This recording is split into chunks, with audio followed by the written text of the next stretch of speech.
స్వాగతం. నేను మీ సోని. వార్త వివరాల్లోకి వెళ్తే విశాఖ వాసులు ముఖ్యమంత్రి వైఎస్ జగన్మోహన్ రెడ్డికి అపూర్వ స్వాగతాన్ని అందజేశారు.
విశాఖ వైఎస్ఆర్ కాంగ్రెస్ పార్టీ పార్లమెంట్ అభ్యర్థిగా బొత్స ఝాన్సీ 7 నియోజకవర్గాల పరిధిలో గల అభిమానులతో కలిసి నామినేషన్ దాఖలు చేశారు.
వెనక్కు జూమ్ అయ్యండి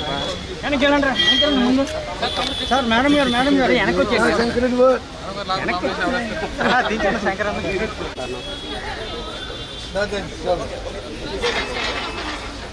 వచ్చారు మీరు ఇచ్చారా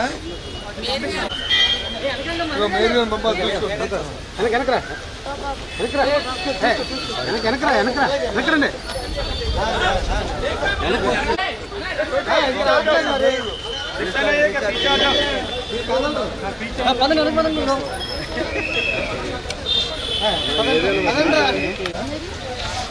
అన్న అలాగే రండి.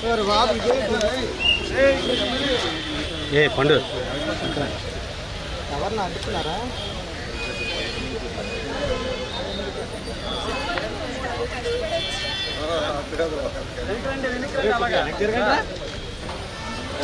రే పుట్టి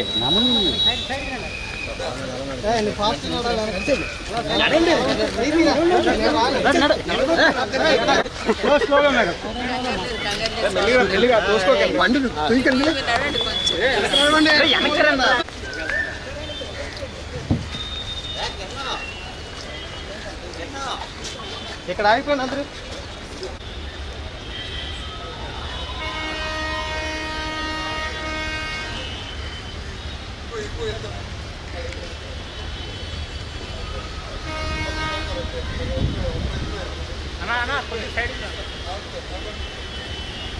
బండి పక్కనే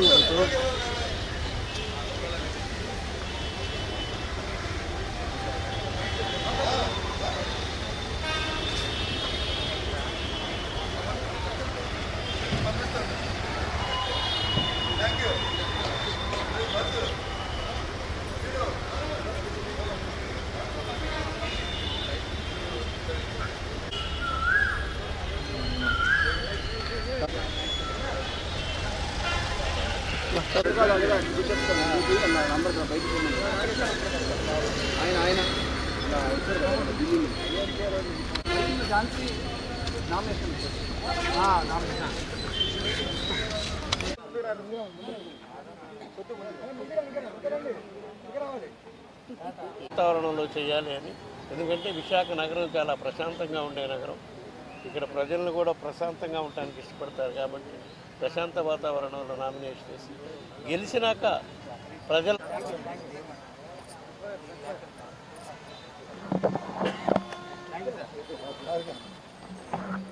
ఆయన ఇంకోటి విశాఖ ఉమ్మడి పార్టీల పార్లమెంట్ అభ్యర్థిగా తెలుగుదేశం పార్టీ నుండి భరత్ హఠహాస్యంగా నామినేషన్ దాఖలు చేశారు.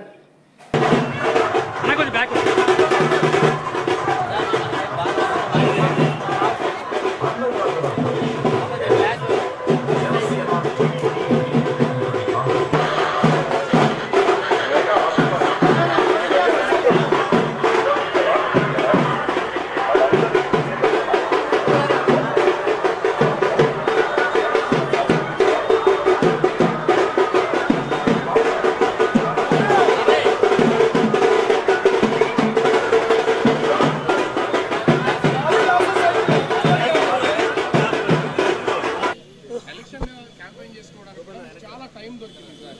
ఎలా ఉంది ప్రజల నుంచి స్పందన కానీ మీ వైపు నుంచి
కొట్టుకోకుండా అందరూ అందరికీ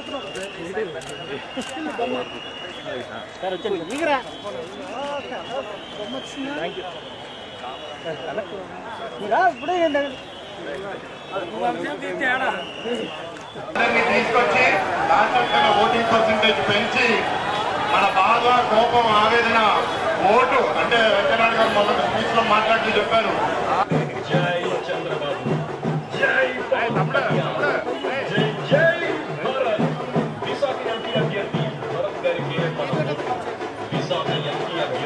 ఎమ్మెల్సీ ఎలక్షన్ జరిగినప్పుడు మేము ప్రచారం చేస్తూ కూడా చెప్పాం. 34 నియోజకవర్గాలకు సంబంధించిన గ్రాడ్యుయేట్స్ ఎమ్మెల్సీ పోటీలో ఇది సెమీఫైనల్స్. ఈ సెమీఫైనల్స్లో మీరు ఎట్లాంటి తీర్పు ఇస్తారో అది ప్రజల తీర్పు అని అందరికీ చెప్పాము. మీ అందరూ ఆ ఫలితం కూడా చూశారు. నెల రోజులు అనగా చిరంజీవి గారికి టికెట్ ఇచ్చాం. అప్పటికి అసలు రాజకీయంతో పరిచయం లేదు. ఆయన 34 నియోజకవర్గాలు కలిసి మా కార్యకర్తలు కలవడమే 20 రోజులు అయిపోయింది. యాక్చువల్గా ప్రచారం చేసింది 10 రోజులు కూడా కాదు. కానీ 16-17% లీడ్తో గెలిచారు అంటే ఇక్కడ ఉన్న వాళ్ళు ఎట్లా ఆలోచిస్తున్నారో అందరూ ఒకసారి గమనించాలి. మొన్న 3 పార్టీలు వేరేగా పోటీ చేయడం వల్ల వాస్తవంగా త్రిముఖ పోటీ ఎంపీస్కి క్రాస్ ఓటింగ్ అయ్యి నేను 4 ఓటుతో ఓడిపోవడం కరెక్టే. కానీ ఈసారి బీజేపీ జనసేన కూడా మేము కలిసి ఉన్నాము. అంతేకాకుండా అప్పుడు రాష్ట్ర వ్యాప్తంగా ఒక ఛాన్స్ ఇద్దామని వైసీపీకి వేసుంటారు. మరి ఇప్పుడు ఆ ఛాన్స్ ఇచ్చిన తర్వాత ఎంత తప్పు చేశారో చాలామంది గమనించారు. కాబట్టి ఆ తప్పు రెండోసారి చేయరని చాలామంది మాకే వచ్చి చెప్తున్నారు. అయితే మేము రిలాక్స్ అవ్వకూడదు, తప్పకుండా కష్టపడి పనిచేయాలి. ఎందుకంటే ప్రభుత్వ యంత్రాంగం, ప్రభుత్వ అధికారులు వాళ్ళ చేతిలో పెట్టుకుని వాళ్ళు చెప్పేది చేసినట్టు చాలా అన్యాయంగా చాలా ప్రాంతాల్లో, అన్ని ప్రాంతాలు అనలేము కానీ చాలా ప్రాంతాల్లో అట్లా చేస్తున్నారు. సో మేము రిలాక్స్ అయితే మాత్రం వాళ్ళు దొంగచాటుగా ఓట్లు డిలీట్ చేసేసి ఇంకేదో చేసేసి ఎట్లా గెలవాలి, డబ్బులతో జనాలు ఎట్లా కొనేయాలనేది ఆలోచనలో ఉన్నారు. అందుకే మేము అందరం తప్పకుండా కృషి చేస్తాము. ఈ మీడియా మిత్రుల ద్వారా కోరేది ఏంటి అంటే ఓటర్స్ అందరినీ దయచేసి మీరు ఎవరు రిలాక్స్ అవ్వద్దు. ప్రభుత్వ వ్యతిరేకంగా ఉంది కదా అని ఈ కూటమి గెలిచిపోద్దని రిలాక్స్ అవుతే మాత్రం దెబ్బతింటాం. అందరూ పెద్ద సంఖ్యలో బయటకు వచ్చి ఓటు చేయమని కోరుతున్నాను. ఫస్ట్ మన బాధ్యత ఒక సిటిజన్గా ఓటు వేయడం. విశాఖపట్నంలో ఓటింగ్ పర్సంటేజ్ లాస్ట్ టైం కూడా 66-67% ఉండింది. ఈసారి కోరేది ఏంటంటే అది అట్లీస్ట్ 70% దాటాలి అనేది. మధ్యతరగతి కుటుంబాలు, పెద్దవాళ్ళు చాలామంది ఏంటంటే సమ్మర్ హీట్లో May 13th మేము రామా వద్దా అనే ఆలోచన వద్దు. మీ అందరికీ రిక్వెస్ట్ చేసేది కుదిరితే ఎర్లీ మార్నింగ్ రండి, లేకపోతే సాయంత్రం 3 గంటల తర్వాత వచ్చి తప్పకుండా మీ ఓటు హక్కు మీరు అందరూ వినియోగించాలని కోరుకుంటున్నాను. థ్యాంక్ యూ అండి. మాడతా అందరికీ నమస్కారం అండి. ఇవాళ పార్లమెంట్ విశాఖపట్నం కోసం అభ్యర్థిగా నామినేషన్ని కలెక్టర్ ఆఫీస్లో ఫైల్ చేయడం జరిగింది. మా 7 నియోజకవర్గ అభ్యర్థులు కూడా ఈ ర్యాలీలో పాల్గొనడం జరిగింది. ఒకటే ఎస్కోట కాన్స్టిట్యున్సీ సాయంత్రం చంద్రబాబు నాయుడు గారి పర్యటన అక్కడ ఉండడం వల్ల ప్రజాగలం మీటింగ్ వల్ల కోల్ లలిత్ కుమార్ గారు పాల్గొలేకపోయారు. అయితే మా MVP double road election office నుంచి ర్యాలీ మొదలుపెట్టి Maddilapalem centre, Gurudwara, LIC building, KGH up ఫైనల్గా కలెక్టర్ ఆఫీస్లో ఎండ్ అయింది. చాలా సంతోషంగా ఉంది. ఈ 3-4 నియోజకవర్గాల నుంచే కాకుండా ఇతర నియోజకవర్గాల నుంచి కూడా పెద్ద ఎత్తున కార్యకర్తలు, నాయకులు, జనరల్ పబ్లిక్ కూడా మద్దతు పలికారు.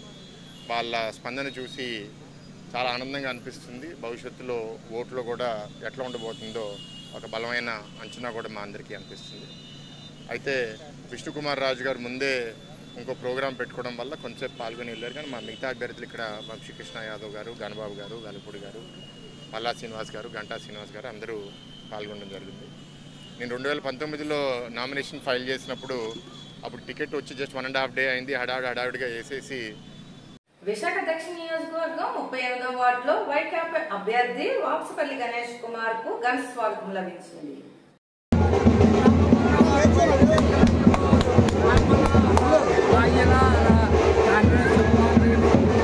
వైఎస్ఆర్ పార్టీనే గెలిపించారు.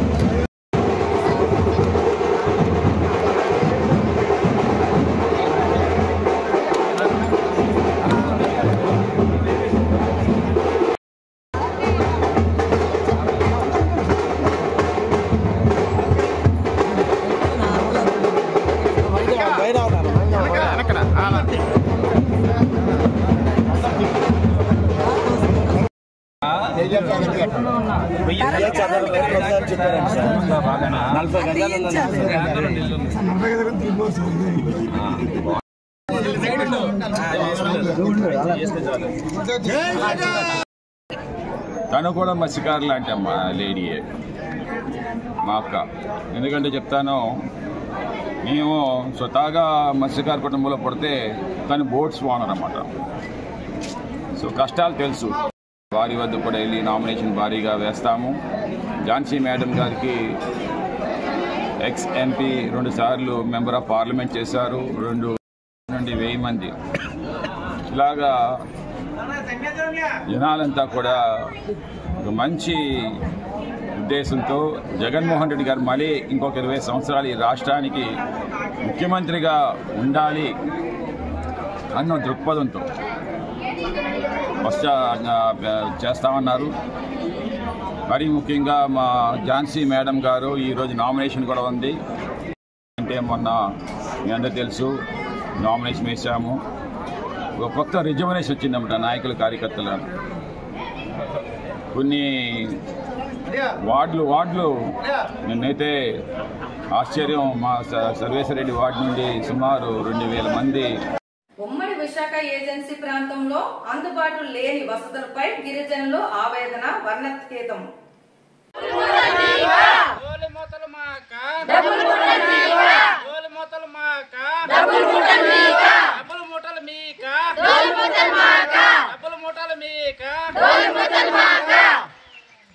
సీతారామరాజు జిల్లా అనంతగిరి మండలం తలకోత పంచాయతీ. నా పేరు చిలకమ్మండి. మాకు రోడ్ లేని కారణంగా మేము గర్భిణీ స్త్రీలను హాస్పిటల్లో తీసుకోలేకపోతున్నామండి. రోడ్లో పోయిన గత వారంలో రోడ్లోనే డెలివరీ అయిందండి. ఆ డెలివరీ కేసును వీడియో పెట్టిన తర్వాత వచ్చి రోడ్డు చేస్తామని అధికారులు ఊళ్ళో వచ్చి చెప్పారండి. ఇకపై బండ్లు దించుతున్నాం రోడ్లు అన్నారు. ఇప్పుడు దాకా మాకు రోడ్ అయితే కల్పించలేదండి. ఇంత ఇబ్బంది పడుతున్నాము. మాకు రోడ్ అయిపోయినట్టు, గ్రావెల్ వేసినట్టు, కలవాట్లు కట్టడమే ఉంది. ఇక్కడ చీజ్ రేపులు వేసినట్టు చూపిస్తున్నారు, కానీ మాకు రోడ్ అయితే ఇక్కడ లేదండి. మాకు విశాఖ ఉత్తర నియోజకవర్గం నుండి బీఎస్పీ పార్టీ తరఫున కె కనక మహాలక్ష్మి అభిమానులతో ఎంఆర్ఓ ఆఫీసులో నామినేషన్ దాఖలు చేశారు.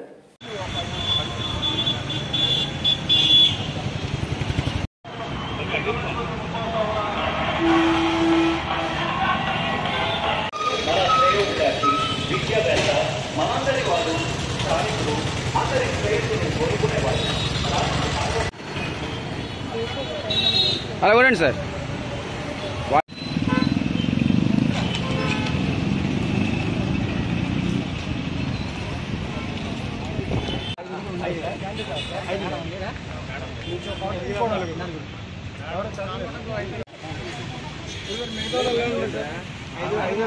సార్ 5 తప్పకుండా చేయండి. 5 ఎవరు సార్? అడుగు పెడుతున్న సందర్భాలు అటువంటి ప్రతిభావంతమైన యువత స్వచ్ఛమైన మార్గంలో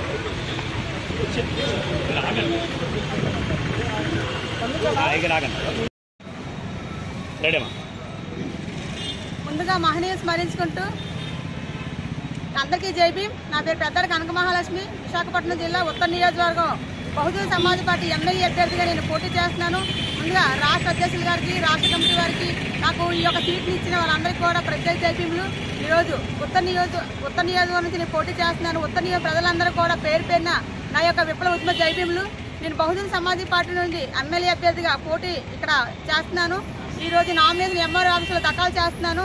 ఈ యొక్క కార్యక్రమానికి వచ్చిన అన్వేష్ గారు మరియు ఈ యొక్క కార్యకర్తలు, సీనియర్ నాయకులు అందరూ కూడా ఇక్కడ వచ్చారు నా నామినేషన్ దాఖలు చేయడానికి. వీళ్ళందరూ కూడా ప్రత్యేక జై భీములు.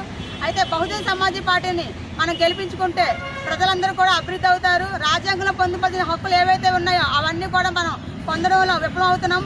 కావున బహుజన సమాజ్ పార్టీని గెలిపించుకొని ఏను గుర్తుకి ఓటేస్తే మన ఉద్యోగాలు, పేద ప్రజలందరూ కూడా అభివృద్ధి అవుతారు. ఉపాధి లేకుండా ఉన్న నిరుద్యోగులందరూ కూడా, చదువుకున్న నిరుద్యోగులందరూ కూడా ఉపాధి లేకుండా ఉన్నారు. వాళ్ళందరూ కూడా విద్య, వైద్యం, ఉపాధితో ఎంతో ఆనందంగా ఉంటారు. మనం ఈ రోజు బహుజన సమాజ్ పార్టీని గెలిపించుకుంటే నిరుద్యోగం అనేది తొలగిపోతుంది. దయచేసి అందరూ కూడా, ప్రజలందరూ కూడా గమనించండి.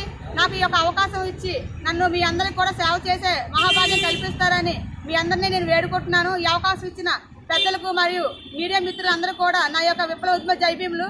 Thank you all. నార్త్ నియోజకవర్గంలో ప్రస్తుతం ఉన్న సమస్యలు ఏంటి? దాన్ని పేద ప్రజలందరూ కూడా అందుబాటులో ఉంటానండి.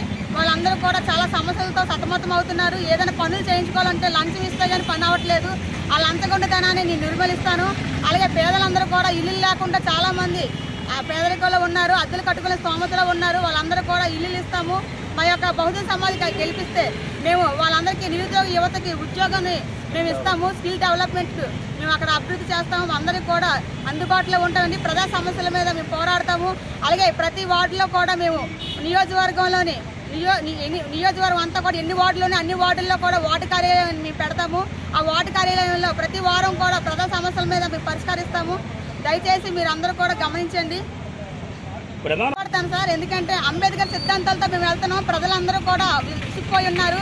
అందరూ కూడా ఈ టైంలో మధ్యతరగతి కుటుంబం అయిన నేను సామాన్యమైన ఒక సామాన్యురాల్ని, ఇక్కడ లోకల్ నా ఏరియా, నేను ఉత్తర నియోజకవర్గ నివాసురాల్ని.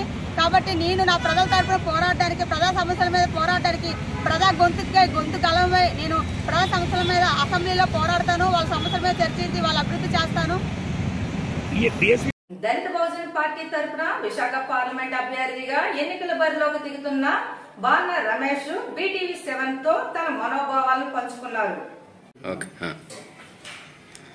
విశాఖపట్నంలో ఉండే పాస్టర్స్కు, సంఘ సభ్యులకు, విశ్వాసులకు దేవుడి నామంలో మీ అందరికీ వందనాలండి. నా పేరు బాన్న రమేష్. విశాఖపట్నం ఎంపీగా పోటీ చేస్తున్నాను కనుక మీ అందరూ నా మీద దయవించి మీ యొక్క అనుదిన ప్రార్థనలో నా గురించి ప్రార్థన చేసి, ఆ రోజు బైబిల్లో చెప్పినట్లు దావీదుకు ఎటువంటి అధికారం దేవుడు ఇచ్చినాడు అటువంటి అధికారం నాకు ఇవ్వాలని మనస్ఫూర్తిగా మీ అందరూ ప్రార్థన చేసి నన్ను చట్టసభకు పంపించవలసిందిగా మీ అందరికీ దేవుని నామంలో వందనాలు తెలియజేస్తున్నాను. ఆమేన్. ఎన్డీఏ కూటమి అభ్యర్థి తెలుగుదేశం పార్టీ రాష్ట్ర అధ్యక్షుడు కింజరపు అంచయ్య నాయుడు నామినేషన్ దాఖలు చేశారు. టెక్కలి నెంబర్ 3 అసెంబ్లీ నియోజకవర్గం నుండి ఒక స్థానాన్ని భర్తీ చేయుటకు అభ్యర్థిగా ఎన్నిక కోసం నామినేట్ అయిన అచ్చెన్నాయుడు కింజరాపు అనే నేను శాసనం ద్వారా స్థాపించిన భారత రాజ్యాంగం పట్ల వాస్తవమైన నమ్మకాన్ని, విశ్వాసాన్ని కలిగి ఉంటానని, భారతదేశపు సార్వభౌమత్వాన్ని, సమైక్యతను కాపాడుతానని దేవుడి పేరిట ప్రమాణం చేస్తున్నాను. సత్యనిష్ట పూర్వకంగా ప్రతిజ్ఞ చేస్తున్నాను. ఈ వార్తలు ఇంతటితో సమాప్తం. రేపు మళ్ళీ ఇదే సమయానికి మరిన్ని వార్తలతో కలుసుకుందాం.